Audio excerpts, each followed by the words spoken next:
it's Christy Lister and Robyn Michael here from Beyond the First Response with our special guest, Michael Jones. Welcome. How are you today? I'm doing great. Thanks for having me. I'm excited to be here. Yeah, here I am asking you, do you want to be called Michael or Mike? And you say Mike is fine. And what do I say? Michael. You said Michael, yeah. I did. That's okay, though. It's just how the day's going. So I'm excited. Before we get started, Mike and I met at a conference, at a peer support conference a month ago. I guess About a month been ago. about a month. Yeah. And his beautiful wife, Brandy. You guys are fantastic. And you are currently now officially, that's right, our sponsors for the podcast. I'm so excited. It is delicious. I have dropped the ball, though. Poor Robyn does not have her coffee mug. She will for the next one. I promise. In the mail. And the coffee. Yes. And the good news is you're creating a special coffee for our podcast or for First Help in order to donate back to first responders. Would you like to tell us a little bit about that? Yeah, so I'm creating a coffee called First Response. It's for those who served. It's just our way at Badge Brew to have an opportunity to serve you with your own unique blend. It took me a couple of weeks to develop the profile, but I want it to be something that's vibrant, similar to like a personality, something that's vibrant, something that wakes you up to get you going. Also, it'd be the type of coffee you can consume prior to going to bed if you're not caffeine sensitive. I like that. I do that. You like that? Coffee before bed. Yeah. And it doesn't keep me up. The little disclaimer, if you're not caffeine sensitive. Yeah. If you're not over the age of 45. I am. Yeah. You know what coffee is? Coffee is just more of a comfort thing. It is. For a lot of people. For me, it is. I just like having that cup in my hand. Yep. For some reason. Well, the fact that you use the word profile lets me know that it's going to be good. This isn't going to be coffee that I can go buy down the street at Safeway. You have no idea. It's got a profile. You have no idea. And again, it's my fault. She has no idea. So, you know. Good point. I'm accountable. But you will be like, why have I drank anything else? And why wasn't this around for the past 49 years of my life? Yeah. Right. Wait, no. I thought you were going to say the word profile was like, you can tell I was a police officer. Well, and then actually I was. I gave you a layup, Robyn. You should have took that layup. He's profiling the coffee. I was. Excuse me, what's Really, in your we cup? have a police officer on our hands here. But before we get talking about that, even though we kind of jumped in, I would like Robyn to do the icebreaker. So yeah, I've come up with another one. I did some Googling, but I feel like we already kind of had an icebreaker, but I always like to ask this question. It tells me about the person's their profile. Tell us about your first concert you ever went to. My first concert I ever went to, it was a concert that was at our local rec center where I grew up at in Maywood. And it was one of those concerts to where I maybe was 15, 16 years old. And I didn't have the experience of knowing like the first few acts that come on stage before the main acts. Yeah. So I was there to see the main act. I think the main act came on stage about 1 a.m. Oh, okay. And by me being a 15-year-old, I was ready for the bed. Yeah. So we had like lounge chairs where we were sitting, and I kind of slept through the first half of the person that I came to see. And who was that? That was Twister. He was a local Chicago rapper. Yeah. He does some R&B stuff too. Yeah. It was him along with some R&B groups out of Chicago. Anybody that we would know? His name was Twister. I don't know if I don't think he's still active. Yeah. That was my first concert that I've been to. Okay. Mine was Rick Springfield. Who? Rick Springfield? Rick Springfield.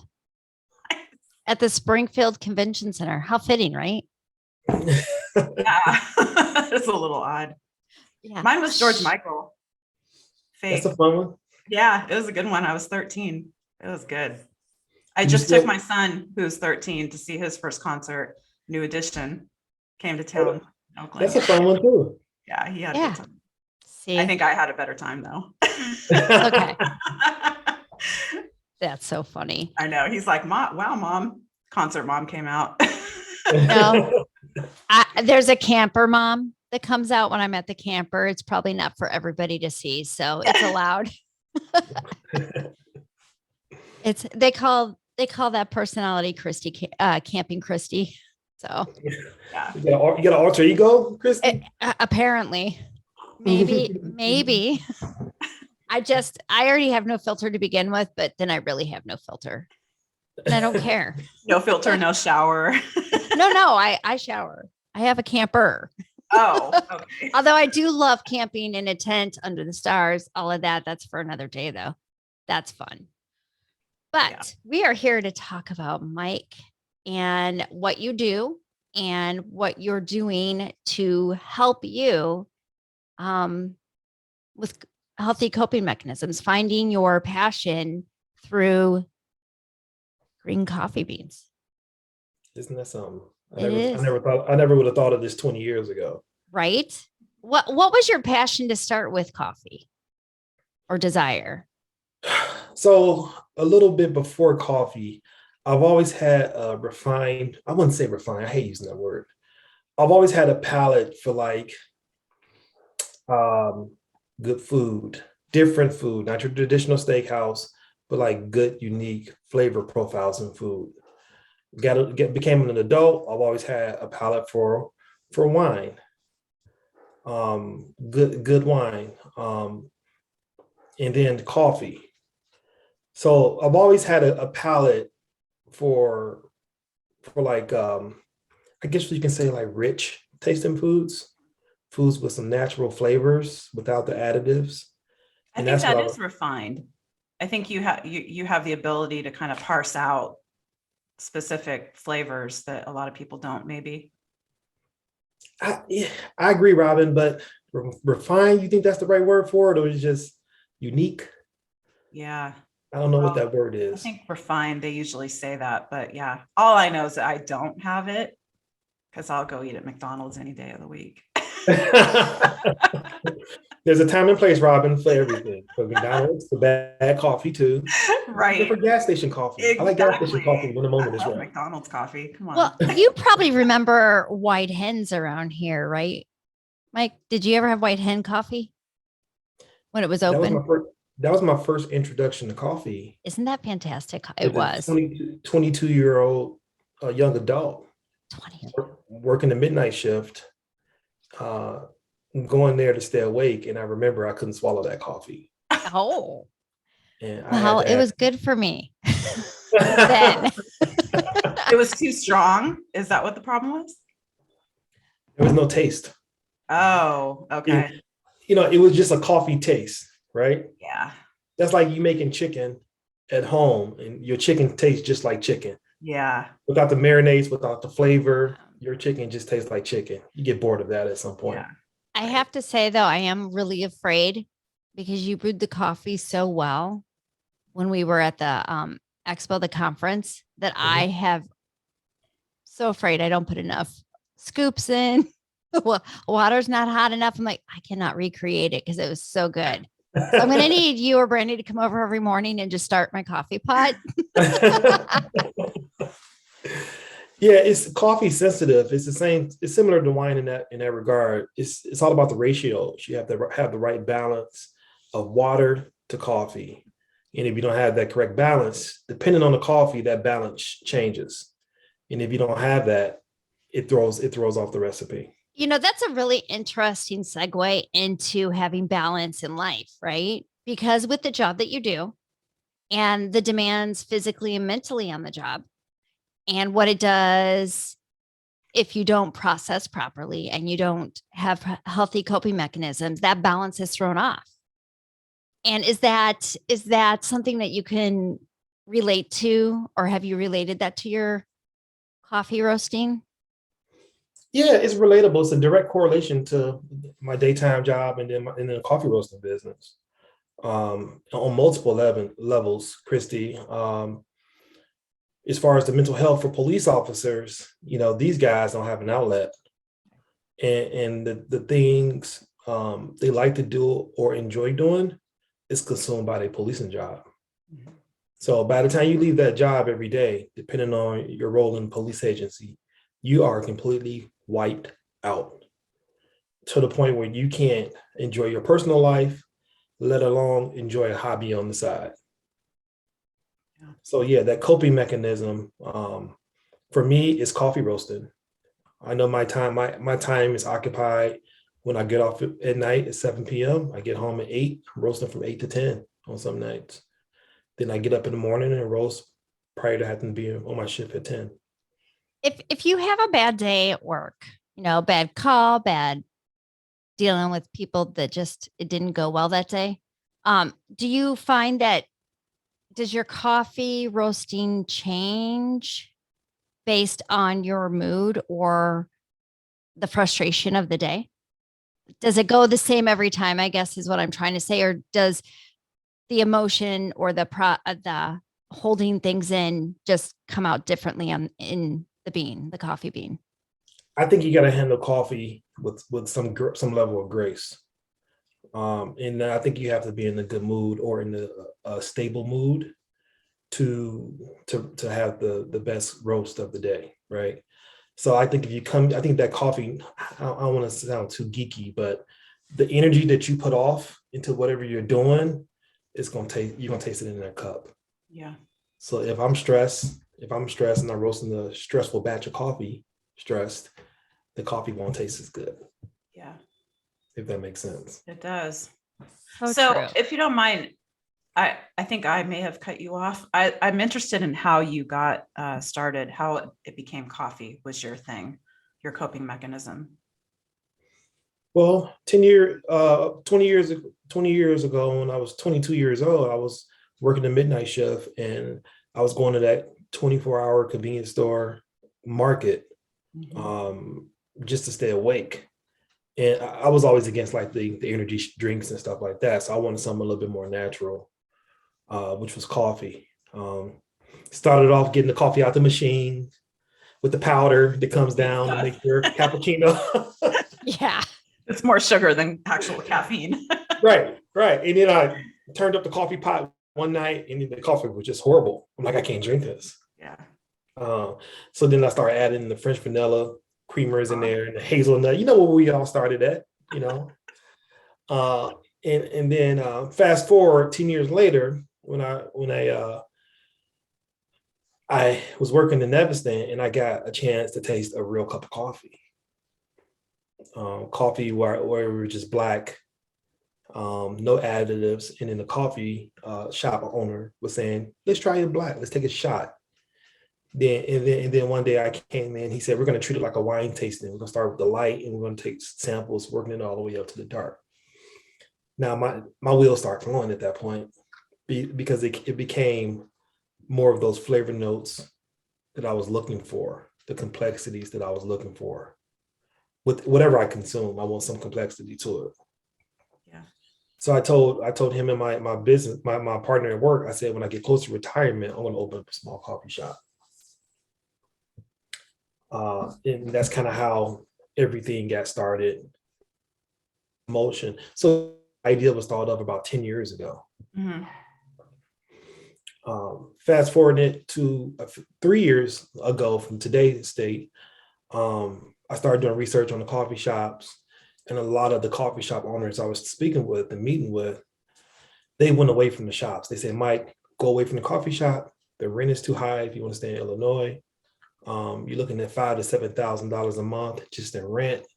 You got to be in the ideal location next to a train or metro, just for the shop to work for you. And I thought $5,000 to $7,000, that's a lot of coffee to sell just to break even. Yeah. No kidding. Even at $5 a pop, right? Even at $5 a pop, I started doing the math. I'm like, this don't make sense for me. Yeah. Right. So I saw those guys, they started to go to the roasting side of the business. And as a roaster, you provide your coffee to the coffee shop. Right. So you're more doing the wholesale side of the business versus the retail. There is a little overhead with the wholesale, but the internet made it so much easier. The industrial equipment for the wholesale is expensive, but once you pay that one-time cost, you don't have a occurring monthly balance for retail space. Not factoring into internet, heat, so on and so forth. Liability insurance. It just the retail wasn't feasible for what I wanted to do. And you don't have the overhead cost of employees or training employees to care for the coffee as much as you do. And they're negative, whatever, negative or frustrated or stressed or whatever mood is coming in with them at times, it's not going to flow over into that coffee cup. I agree. Like how I did that. Yeah, that was pretty good. That was smooth. Sorry, I'm like, wow. Yeah, it's yours then, solely yours. Obviously, how the coffee stores make it, that's on them. But at least it's made, roasted with love from you. Right. And then not just that, Christy, if a coffee employee having a bad day, a group of customers come in, they transfer that energy off to the customer. One bad Yelp review, you know how hard it is to recover from a Yelp or Google review? I don't want to put myself in harm's way. Agreed. Probably a smart move. Yeah. Now you said Evanston now. Have you only been there? Have you been at multiple departments for your day job? Yeah, I started my first 5 years out in Broadview, Illinois Police Department. Smaller community, about 50 officers there. I started in the patrol working there, and then after a few years, I went to like a tactical drug unit, and I worked that for 5 years total, and then I transferred up to Evanston. That's good. And are you enjoying still the job, or have you seen it take a toll on you? It's interesting that you say that, because you spoke earlier about, how you process the job or process what you see, right? The thing about law enforcement, any high stress job, there's ebbs and flows to how you process that. So for example, I may be good with processing it now, but 2 years ago I wasn't. 2 years from now, I may not be, right? Right. So you change as a person, and people stay in these jobs for 20 to 30 years. There's a lot of changes that happen in 20 to 30 years. Right. So the way I process it now, if I'm having a really bad day, I know how to go home and unwind to bring myself back to level. And do you think that's a learned thing for you? Were you not doing that in the beginning? And has the coffee kind of forced you? Because you mentioned before about how it's going to come out in the brew if you're having a bad day and you let that carry through with your roasting process. Has that happened? And do you think that the fact that you know that now, it almost forces you to calm down in a way that you see the evidence if you don't do it versus your family? Christy and I we've both experienced suicide of our spouses, or an ex-spouse with Christy. The effects aren't seen until way further down the road, obviously, and we don't even know that that's what caused it. But with the coffee, you immediately see the effect of your bad mood. Yeah, and you know what it is too, Robyn, is it happened to me before. I come in, I light up that roaster. When I walk in the door, it takes 20 to 30 minutes for the roaster to warm up. And as soon my first batch of coffee, if I'm not in the right mindset, or if I'm not decompressed, I'm making mistakes. I'm burning myself. At the top of the roaster, you drop the beans in, and at the bottom of it, you let the beans out, right? Mm-hmm. So I let the beans out the bottom, and I didn't close the bottom, and I dropped them in at the top, and it came all the way through the roaster. And the new coffee got mixed in with the coffee that was roasted. The raw got mixed in with the roasted. You have to be in that right frame of mind. Yeah. And you got to bring yourself back to center before you process or roast coffee, or you're gonna taste the flavor. Yeah. You're gonna taste it in that cup.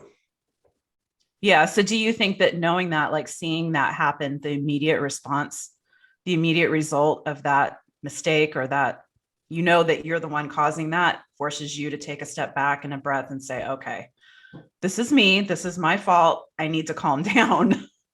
Yeah. Yeah. Robyn, there's been times where I came in and the energy wasn't right. I warmed up the roaster. I put the first batch of coffee in. As soon as that first batch of coffee was over, I'm done. I shut it down for the day Yeah. because I recognized I wasn't in the right space to bring something quality with some grace and give it to my customers, people I care about. That's huge to see that and recognize that and acknowledge it. Because you could have just kept going because you know what? This is going to be my retirement. I want to retire out. I'm done. I'm just going to make this and ship it off and hope somebody likes it. But oftentimes, like you said, you know, you knew you were done. You recognized that. And it's taking that care and love for the coffee bean and for yourself, really. And I think we often miss that part. We miss those red flags or that trigger moment that, hey, this is not right for me right now. I just need to walk away, take a deep breath, sip on coffee that I didn't screw up. Yeah.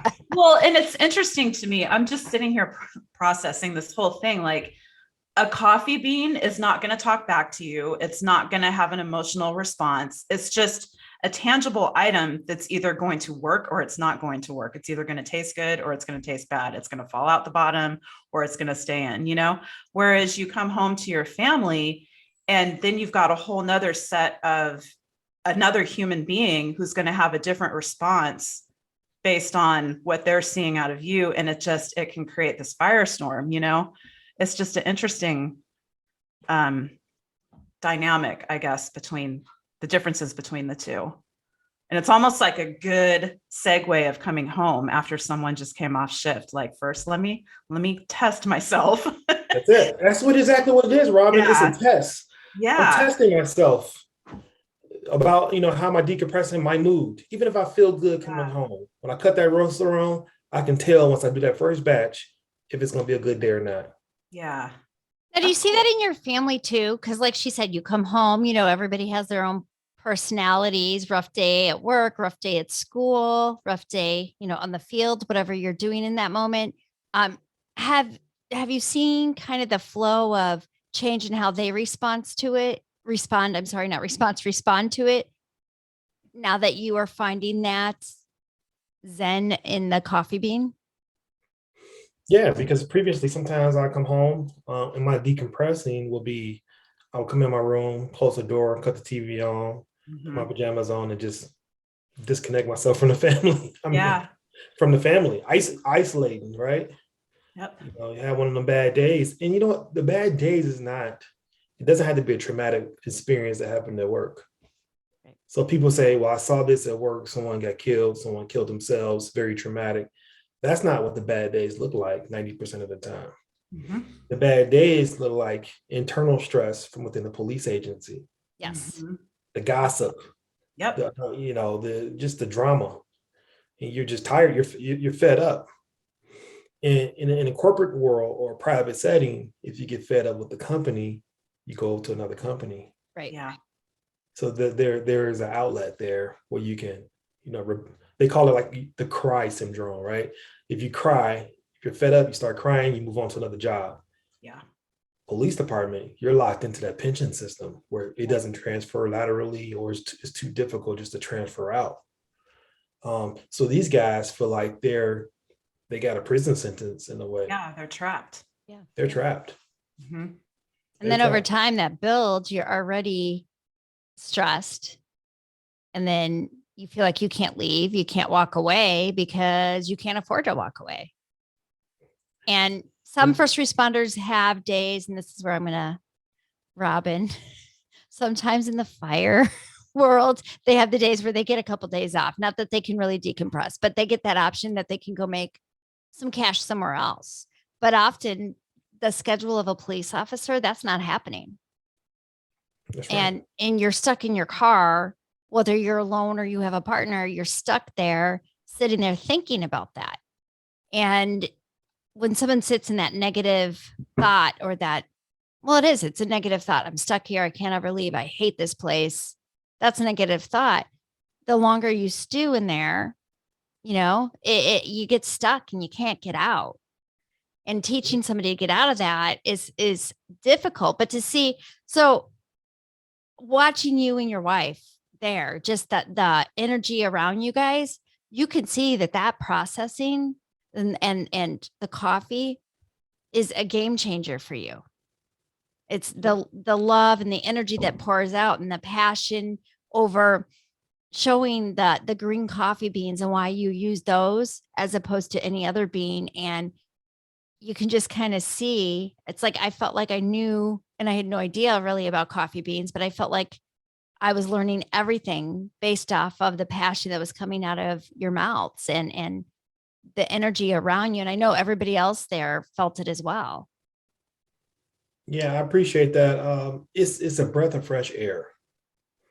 And that's what these first responders need. Yeah. They need a breath of, you know what the breath of fresh air for these guys are, including myself. I'm not gonna say I'm separate, but for us, getting a 2% raise. Yes. Yeah. 2%. Yeah. And After 4 years, that's a win. That's a win. 2%. Or not being stuck in your contract negotiations with no contract for 3 years, hoping you're waiting on that extra money, hoping that it gets done because you need it. That's right. But we're holding out on pennies in the grand scheme of things. In the grand scheme of someone taking themselves lives. Right. You know, is it worth it?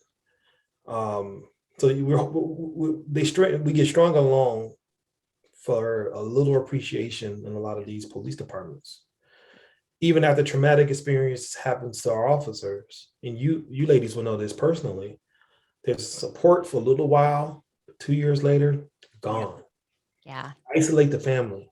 Yeah, I think it's definitely more prevalent in the police world than fire, but I will say, I'm not sure, you know, I love our fire department, but I had to put in work to make sure that my son and I were still noticed there. We showed up to events, you know, as soon as we would hear about it, and just made sure I stayed in contact with people, and the doors are finally opening. However, part of that was because my husband was isolating us. Like you said that before, we didn't have relationships with anyone in the department. So it's a hard cycle for sure, but the support, and that's with anybody in life after someone dies, you know, the support is there in the beginning because it's easy. People kind of know what to do, but as time goes on, they're like, she looks okay. I think she's fine. They forget and they move on with their own lives. It's that unseen injury, right? That we always talk about, the pain that you're carrying. People don't see it because it's not a weight that they can feel. Right. Or see or get hit by. And hopefully they never do get hit by it. But they do, and the kids do. And that's the most important thing. The kids do, or these officers, first responders in general. That's where this change has to happen, especially here in Illinois. We know the struggles of, well, yeah, you get 1 day a year. Here you go, which we know is clearly not enough.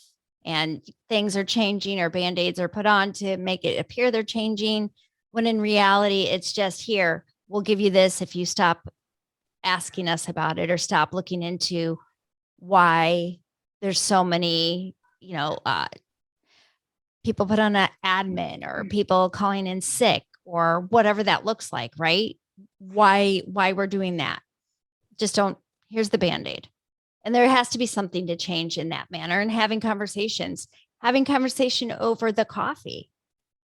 You know, that the love of the bean, the feeling that you feel. And, you know, I know it's been a rough day, but let me pour you a hot cup. There you go. Fresh cup. Let's have a conversation. Let's talk about it. Because when you talk about it, more times than not, it's been removed from you. Like your analogy of the old beans in there, when you put the new beans in and you forgot to clear it out. Isn't that what processing is? You're putting the old beans, new beans on top. Those become old, but they're still not gone. And they just keep brewing inside or burning inside, and you have nowhere to go and nothing to help you with until they come pouring out. Often, you know, backlash at yourself, your kids, your job, whatever it looks like, however that happens. And then you look like you're the issue, which in fact, it has nothing to do with who you are. It has to do with how you're taught to process or not process. That's a great analogy. That's a great example. You're absolutely right. One of the things is weird. So the coffee, since I started this coffee thing, you can see the pride in other officers within our organization that is their coffee. Now they're talking about it. Yeah. Obviously they order it, but they're supporting it. They're asking about it. Hey, Mike, when you coming out with a new coffee so we can buy some? Hey, I sent some over to my fiance in France. It's a morale booster, and it's Right. a unintentional consequence or a good thing, but it boosts the morale of the agency just by me roasting coffee. Yeah. It's a sense of ownership, you know. Absolutely. And it's one of them that cares and that's showing that you can let it go. Right. True.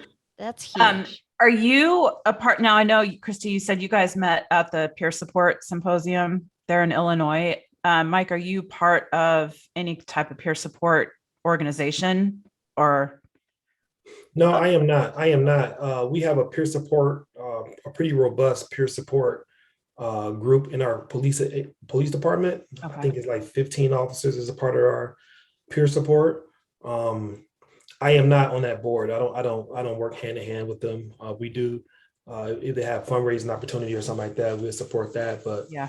I don't belong to any peer support group. Now, when you say 15, how many officers are there? Well, we had about a year ago, we had 165. Now I think we're down to 130, 132. And that's a substantial loss of officers. Yep. They're So that's retiring out. They're just quitting, right? burning out. Yeah. And again, they don't have that balance, right? So it's like, I wouldn't say it's pouting, but I think it's more like things are not going my way. Even people with 10 years on a job, things are not going my way. I can't take this no more. I'm stressed out. I'm dealing with the streets. I'm dealing with the internal politics. I'm dealing with a contract negotiation, city government. Mhm. It's not worth the bang for the buck anymore. I'm out. Yeah. Um, And there's not a lot of new hires coming in either. There's nobody really applying at this point because they see the difficulty, the uncertainty of what at least for police officers, what that looks like in the public eye. And that adds more stress to you being 30 officers down, 35 officers down. That's a ton, especially on the streets. Like Evanston is a pretty decent size, well-populated city. That's a lot. yeah.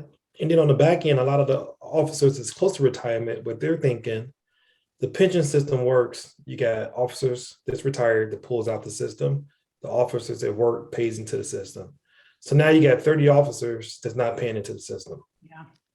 That's so true. I didn't even think about that side of it at all. I mean, I think of it as I know pension in Illinois, they want to lessen it to begin with, but I didn't even put those two together right there.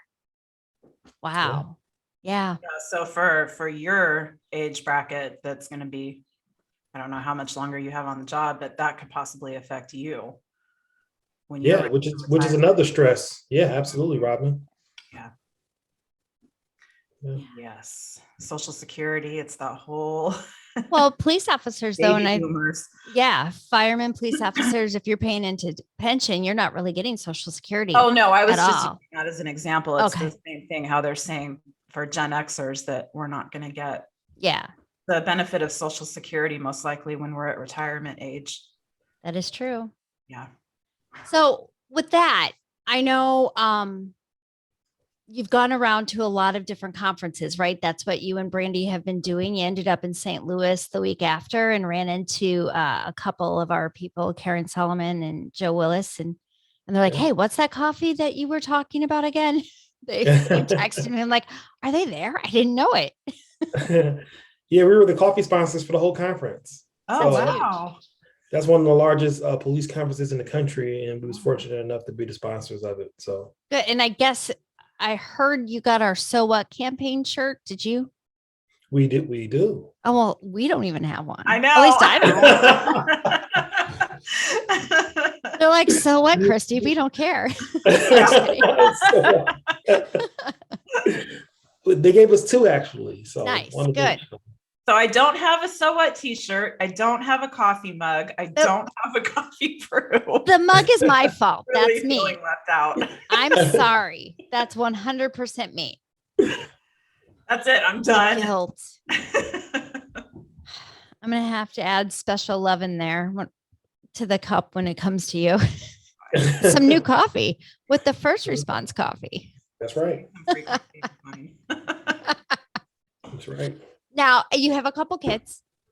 Are they looking to go into law? I mean, they're still pretty young, so I don't even know if they've really started the thought process. Is that something they're considering doing, or are you saying, no, don't do it? Now, Ken used to say, you guys don't ever want to get into this. Do you find yourself saying that, or how do you look at that for them?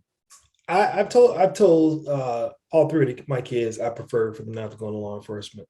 However, I do want them to do something of service in someone else. I'm not saying you have to be in the military or law enforcement or make a career out of it, but I want them to donate a particular part of their lives to being of service to someone else. Absolutely. I've tried to do that with the kids. Sort of. You kind of have to make them when they're younger volunteer, right? Come join you and volunteer, because it makes a huge difference in them and to continue through. So that's good. And how does your wife feel about that? She agrees. I think when you're talking about public service, any type of public service job, military, law enforcement, police, I think it builds character for you. It builds a foundation and to give you an idea that this life is not all about you. You can donate a part of your life to someone else, and then because you never know when you're gonna need the services of someone else. Mm-hmm. Absolutely. Which actually brings a good point. And Robyn and I kind of have this conversation often. You come home a different person and you never ask for help. And we were having a conversation today that we had, setting our boundaries and making sure that we know we have to help ourselves. In order to help ourselves, we can't always worry about what somebody else is feeling if we have to remove that person from our life for one reason or another, right? But it's the same thing, really. You have to ask for help and know that you can turn to somebody. Yeah. And, bounce it off of them, get it out of them, or get it out of you, and them being there for you. But to teach somebody not to internalize taking that in. Yeah. But you'll always need help from somebody eventually, right? That's right. And accepting it. I think those are the two hardest things: asking for help and accepting help. If someone asks for help, in my opinion, in my experience, it's late in the game. Yes. Yeah. You're right. Yeah. Late in the game. That's why I try and tell people, let's build those tools now, put those tools in the toolboxes now for families, for, first responders, people in general, and teach our young that these tools are there, not because you need them right now, but because one day you will need it, and you won't know how to use it if you don't have it, and you don't practice with it. Yeah. That's right. Yeah. So, is there anything that you have been able to take away from understanding your coffee beans now, or wisdom? Obviously the morale changes, but wisdom for people. As far as coffee, or as far as policing, or both? I think both. Yeah. Both. One of the things that coffee taught me to making a good cup of coffee, because I started off in the kitchen with a small little tabletop cup of coffee. I was roasting my batch of beans in like 7 to 8 minutes, really fast, really hot, with no like grace, with no elegance, right? So when I started roasting good coffee, I slowed down everything. I took my time, warmed up the roaster. Between minute, like when you're roasting coffee, the first 5 minutes of the roast, you're basically drying out the bean. So that's really not the most critical part of the coffee. So you're going from a green coffee bean to what they call the yellowing phase. So once it dries out, the coffee becomes yellow. Mm-hmm. Just for round numbers, for minute 5 to 7, you start working on the browning side of the coffee. The coffee becomes that brown color that you see, like a light brown. And the longer you roast it, the darker brown it becomes, right? After that 7-8 minute mark, the coffee starts to pop like a popcorn. That's called first crack. So this popping can last 2 to 3 minutes. So at that first crack, that's technically there. That's on paper light roast coffee, right? So light roast is coffee is first crack. 2 to 3 minutes later, it start cracking again, faster. That second crack is dark roast coffee. That's the beginning of dark roast coffee, right? In between the first crack and the second crack, that's considered the development phase. That's your profile. And that's when you got to have the grace and the elegance to develop a beautiful cup of coffee. So you can say between minute 9 and minute 7 and 10, that's the flavors of your coffee. If you roast it too long, you burn out, become burnt. If you don't roast it enough, it's underdeveloped. It tastes like grass, right? And it's the same thing with law enforcement, right? Yeah, I was gonna say. Yeah. That is so true. Same exact thing. If you don't give enough on the streets, you're not gonna be any good. If you give too much on the streets, like I was doing, I was burning out, right? So that underachiever in law enforcement is that light roast. The overachiever is that dark roast. And then I want to fall somewhere in between. I want to be that medium roast. But don't you think to get to that medium roast, you need somebody from administration? That's where the peer support and the, I don't know, fire, we call it chiefs, battalion chiefs, like those people, your captains come in and encourage you and train you and help create the officer or firefighter that you're supposed to be, and bring out the best in you, because they have the most time on the job, and that's part of their job, to train you. Well, I agree, but that's called leadership. Yeah. Well, a lot of public municipalities, they're not going for leaders; they're just going for managers. Mm-hmm. They're going for people that can just say, "Hey, if I say, hey, do this one thing," they can execute that, but not lead. Yeah. And that's the problem with the profession. Yep. That's why people quitting. There's no leaders. Yeah. No matter from the chief all the way down, we're lacking leadership in some of these areas. Yeah. I think that's with any job, because I used to say, even in because I worked 9 to 5, I worked in as a project manager for software development. And I think what people don't realize when they get to that management level, that leadership level, that they're not doing the job anymore. Their job is to manage people and to grow your team. You're not doing the actual, most likely, police work on boots on the ground stuff anymore. And a lot of people just aren't good at letting that go. They're really good at doing the job, and they should continue doing the job. They shouldn't be leaders. People go to school, they take classes to become good leaders. And we should expect the same thing in our first responders. Absolutely. With that being said, real quick, why don't we go ahead and take a break, and then we will follow up with, I don't want to say lack of leadership, but leadership. Growing good leaders. Yeah. Growing good. Yes. Roasting good leaders. We'll be right back. All right. We are excited to be able to start our day with Badge Brew Coffee. Hey, Robyn, did you know that Badge Brew has a new charitable badge collab roast? Hey, Christy, I thought I heard that was going to happen. Yeah, it's called First Response Roast, with a spicy, smooth, medium roast with flavor notes of spice cake and citrus undertone. Oh, that sounds amazing. And if that doesn't tempt our audience, a portion of the proceeds go to First Help. Oh, and don't forget, they're first responder family owned.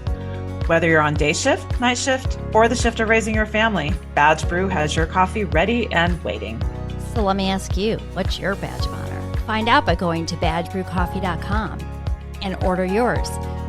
If you want the first response roast, click on Charitable Badge Collab. I know I am. All right. Well, welcome back from our break. And we are here with Mike Jones from Badge Brew.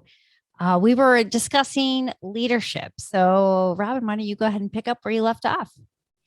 Yeah, I mean, I think I was pretty much done with my thought, but it was, how do we, how do agencies grow good leaders?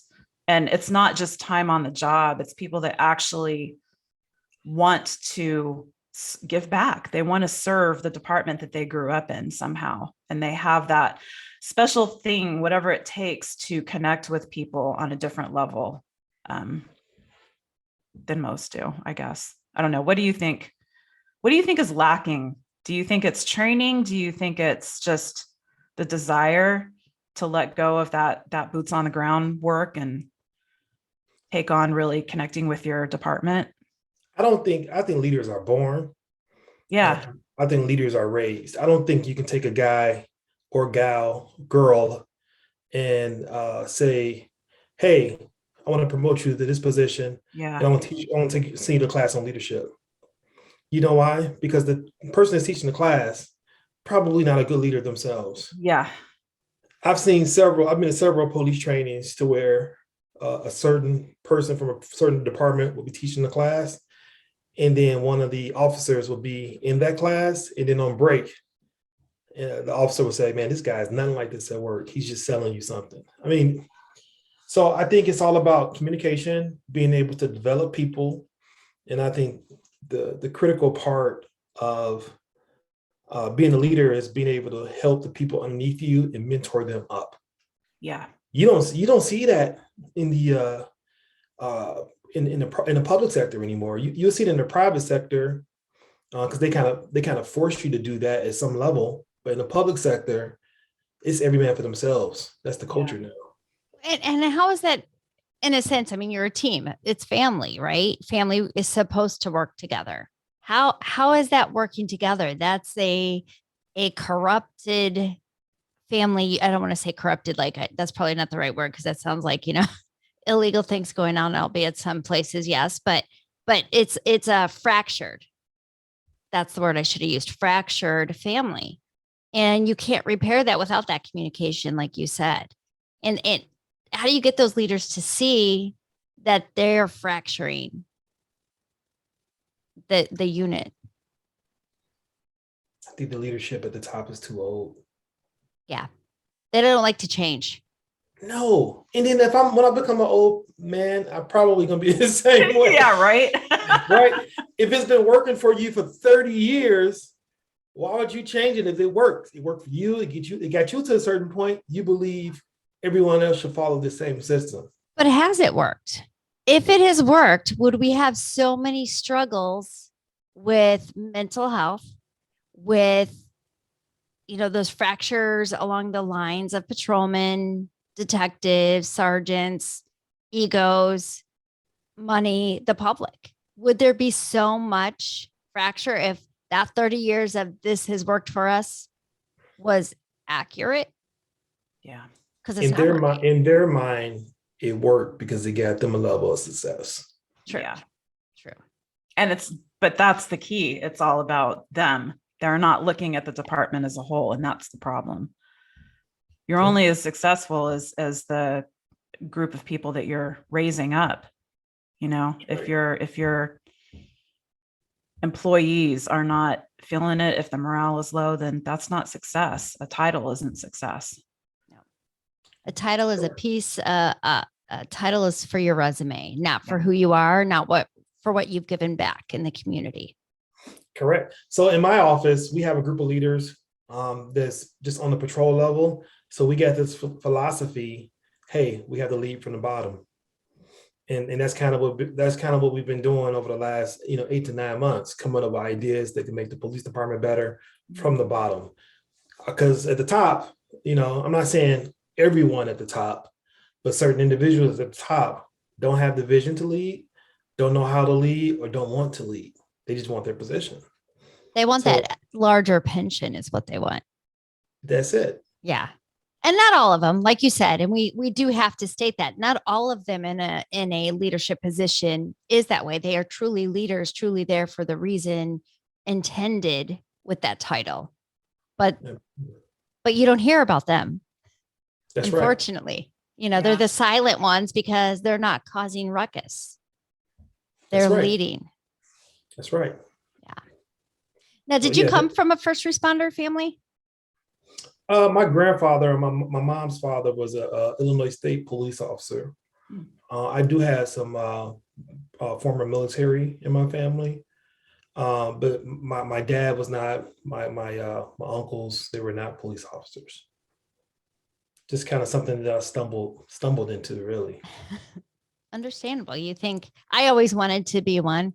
Um, and then obviously, I made the decision not to. And that's okay. I mean, in a way, I'm grateful because I have my kids and I can help guide them now. I don't know if I would have been able to, if I would have struggled. I don't know. I know what it does to people. I know what it does to your family or what it can do to your family, but I can now teach my kids, look, our four walls don't have to be different than your friends' four walls. And in many ways, they are the same. It's a matter of communication. It's a matter of opening up when you're struggling, and it's teaching them not to throw something under the rug or to not process, what's going on inside them or inside the house or things that they see outside. So yeah, it's interesting because I had family, cousins, second, third cousins that were in law enforcement. But none of us ever, none of my siblings or I went into it, although I wanted to. I don't know, but I guess in a sense we are, because that invisible badge that I talk about, really we are. Oh, you're in law enforcement, whether you recognize it or not. You are in it right now. Yeah. In the thick of it. You've been in the thick of it for years. 25 Robyn, years. you are too. You first Yeah. responder, Robyn, as well. I know. I'm a And firefighter. My recliner just isn't in the living room over here. I mean, No, I that's get that that's your out there. badge of honor. That's our motto for Badge Brew. What's your badge of honor? And that's your badge of honors. Yeah. Being spouses of people and first responders. Yeah. I told Brandy to hashtag what's your badge of honor. Mhm. And it's true. It's like, what is your badge of honor? Because you know what? Your family you're the first responder to your family, whether or not you are actually in a first responder family or not, that you as a parent, you're the first one on scene when your child falls, when their heart breaks, when your spouse is injured in a car accident or, whatever it looks like in your family, you're the first one on the scene there. So you have to take that badge. It's like the cape, right? It's invisible, but that's what family is. That's what the leaders of your family are. So that's important and that's huge. And I love that you guys have done it that way as well. Absolutely. So we have a few more minutes before we have to, say goodbye for now. But is there if you can reintroduce yourself and let us know something that, although I think we already know what the answer is going to be, but let us know something that you do at the beginning of the week to help you or that can help us be better by Friday. One of the things that I've started doing recently, I say over the last year or two, is I try to set some boundaries for me. I know going into my job, I don't know how that day of work is going to be. Any job really, but especially for first responders, you just don't know. You get that one bad call, life changes right there. Whether it's you or your partner that's impacted, or you see something stressful, or some type of impact, you're impacted in an indirect way, that can throw off your whole week. So what I do is I say, these are the things I want to accomplish this week. I list out 5 random things. I do throw my naps in there. I'm off day, I got to give me a nap. I do enjoy a nap. I got to get naps on them off days. I got to get a nap. That's for me. Right. So I try to incorporate some type of outlet for myself, some type of relief for myself every week. And it'd be, hey, Brandy and I are going to dinner this Friday. It's just something for me to look forward to. So if I'm having that bad day on the Wednesday, I know on Friday we're going to dinner. I got a weekend vacation. We're going downtown Chicago for one night on Sunday night. It's something for me. You got to have something to look forward to. And in our profession, first responder, these guys will have anything to look forward to. They're looking forward to the job, right? So when the job disappoints them, where do they turn? Yeah. These guys not looking forward to spending time with their family. They think I'm crazy because I like to take vacations. Yeah. So they're not having any balance. So I make sure I factor in some balance in my life on a week-to-week basis, not a year, but annual basis. On a week-to-week, I factor in balance somewhere in there. And that's how I start my week. That's awesome. Thank you. I appreciate that. And it's interesting on that note that you stated, they don't like to spend time with their family.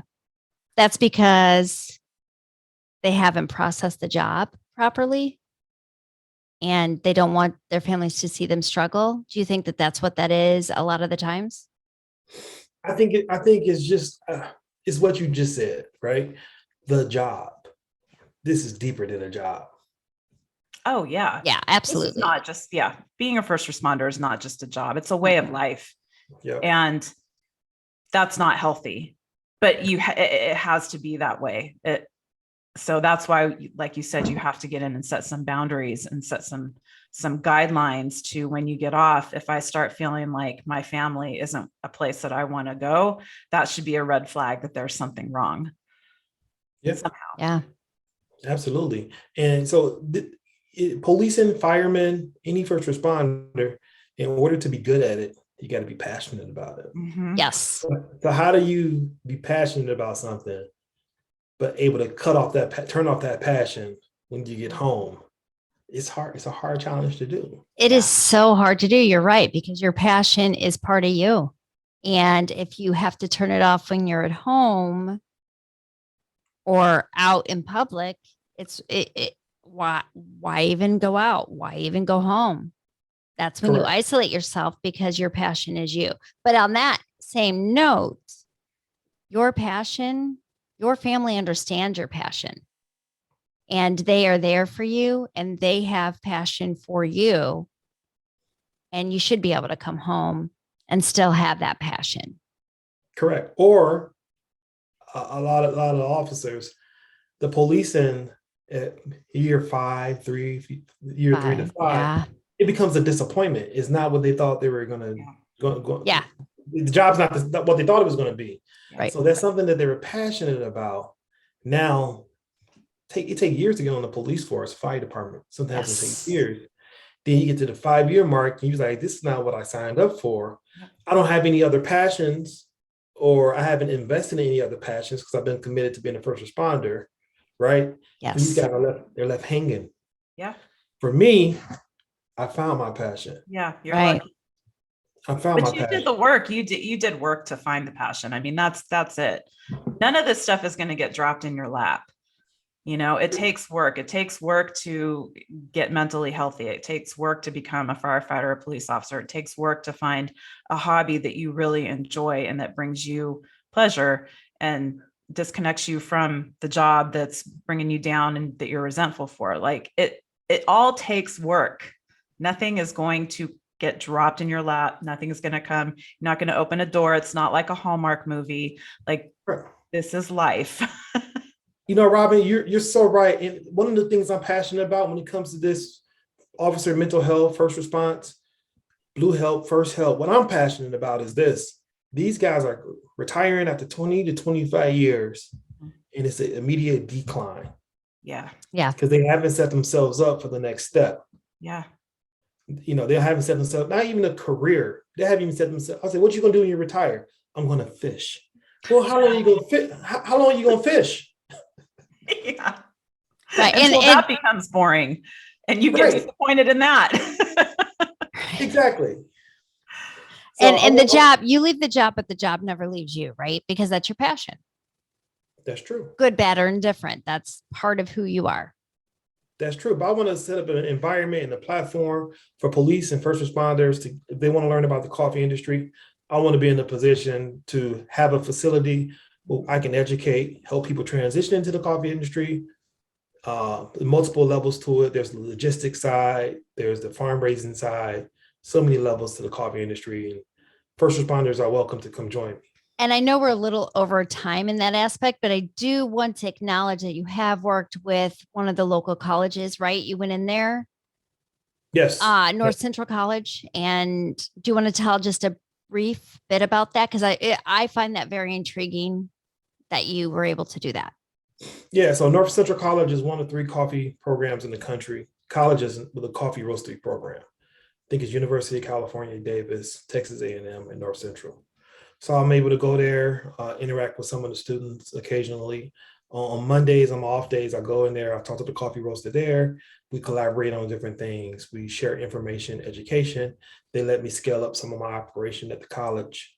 Their roaster is much bigger than mine. So I do some scaling up at the college. I spoke at a few classes there.